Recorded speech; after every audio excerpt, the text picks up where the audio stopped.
സൂറത്ത് തൗബയിലെ 28-ാമത്തെ ആയത്തിൽ ഇന്നമൽ മുശ്രികൂന നജസുൻ, തീർച്ചയായും മുശ്രിക്കുകൾ നജസ് മാത്രമാകുന്നു. സത്യവിശ്വാസികളെ വിളിച്ചുകൊണ്ടാണ് ഇക്കാര്യം പറയുന്നത്. എന്നിട്ട് സൂചിപ്പിക്കുന്നത് മസ്ജിദുൽ ഹറാമിനോട് അത്തരം ആളുകൾ ഈ ഒരു വർഷത്തിന് ശേഷം, അതായത് ഈ ആയത്ത് മക്കയിൽ ഓതിക്കേൾപ്പിക്കപ്പെടുന്നത് നബി സല്ലല്ലാഹു അലൈഹി വസല്ലമയുടെ നിർദ്ദേശപ്രകാരം ഹിജ്റ 9-ാമത്തെ വർഷം, മക്കം ഫത്ഹിന്റെ പിറ്റത്തെ വർഷമാണ്. അബൂ സിദ്ദീഖ് റളിയല്ലാഹു അൻഹു നേതൃത്വത്തിൽ ഹജ്ജിന് പോയ ആളുകളാണ് ഈ വിളംബരം നടത്തുന്നത്. ഖുർആനിലെ ആയത്ത്. അപ്പൊ കഅബാലയത്തോട് മുശ്രിക്കുകൾ അടുക്കാൻ പാടില്ല, കാരണം അവർ നജസാകുന്നു. ഇവിടെ നജസ് എന്നതുകൊണ്ട് ഉദ്ദേശിക്കുന്നത് സാധാരണഗതിയിൽ നമ്മുടെ മനസ്സിലേക്ക് വരിക അവരുടെ ശരീരം അശുദ്ധമാണ് എന്നാണ്. എന്നാൽ ഒരിക്കലും ശരീരം എന്നുള്ള നിലക്ക് അവന്റെ ശരീരം നജസുണ്ടെങ്കിൽ, മറ്റ് അശുദ്ധിയുടെ കാരണങ്ങളുണ്ടെങ്കിൽ അശുദ്ധമാകുന്നു എന്നതല്ലാതെ ശരീരം നജസല്ല, മറിച്ച് അവന്റെ മനസ്സ് അശുദ്ധമാണ് എന്നതാണ്.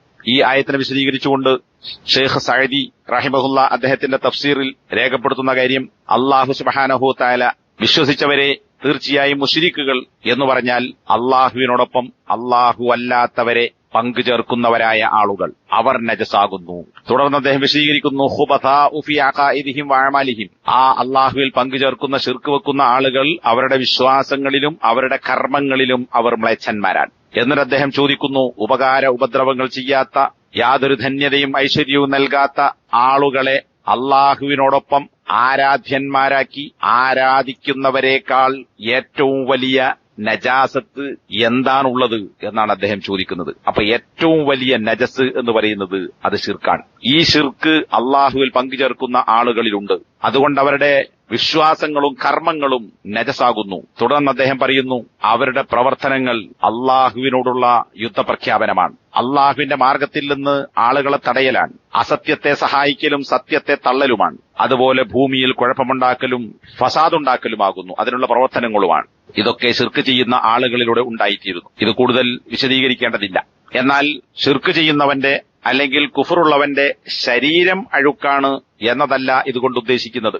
ശാരീരികമായ അഴുക്കല്ല, മറിച്ച് ശിർക്ക് ചെയ്യുന്നവൻ മറ്റുള്ളവരെ പോലെ തന്നെ അവൻ ത്വാഹിറുൽ ബദൻ, ശരീരം ശുദ്ധിയുള്ളവനാണ്. എന്നിട്ട് അദ്ദേഹം സൂചിപ്പിക്കുന്നത്, മുസ്ലിങ്ങളല്ലാത്ത ആളുകളുമായി ഇടപഴകാറുണ്ട്, സ്പർശിക്കാറുണ്ട്, തൊടാറുണ്ട്. പക്ഷേ അതിന്റെ പേരിൽ കുളിക്കണമെന്നോ അല്ലെങ്കിൽ നജസിൽ നിന്ന് വൃത്തിയാകുന്നത് പോലെ വൃത്തിയാകണമെന്നോ ആരും പഠിപ്പിച്ചിട്ടില്ല. അതുകൊണ്ട് തന്നെ ഇവിടെ നജസ് എന്നതുകൊണ്ട് ഉദ്ദേശിക്കുന്നത് നജാസത്തുഹുമുൽ മഅനവിയ്യത്തി ബിശ്ശിർക്ക്, അള്ളാഹുവിൽ പങ്കുചേർക്കുക എന്നതുകൊണ്ടുണ്ടാകുന്ന മാനസികമായ മഅനവിയായ ആശയപരമായ അശുദ്ധിയാണ്. എന്നാൽ ഏകദൈവവിശ്വാസം തൗഹീദ് എന്ന് പറയുന്നത് ശുദ്ധിയാകുന്നു. ഈ രണ്ട് കാര്യങ്ങളും ഈ ആയത്തിനെ വിശദീകരിച്ചുകൊണ്ട് അദ്ദേഹം സൂചിപ്പിച്ചിട്ടുണ്ട്. ഈ അർത്ഥത്തിൽ ശിർക്ക് ചെയ്യുന്ന, അള്ളാഹുവിൽ പങ്കുചേർക്കുന്ന ആളുകൾ അവർ മനസ്സ് കർമ്മങ്ങളും അശുദ്ധമായവരാണ്, വിശ്വാസം അശുദ്ധമായവരാണ്.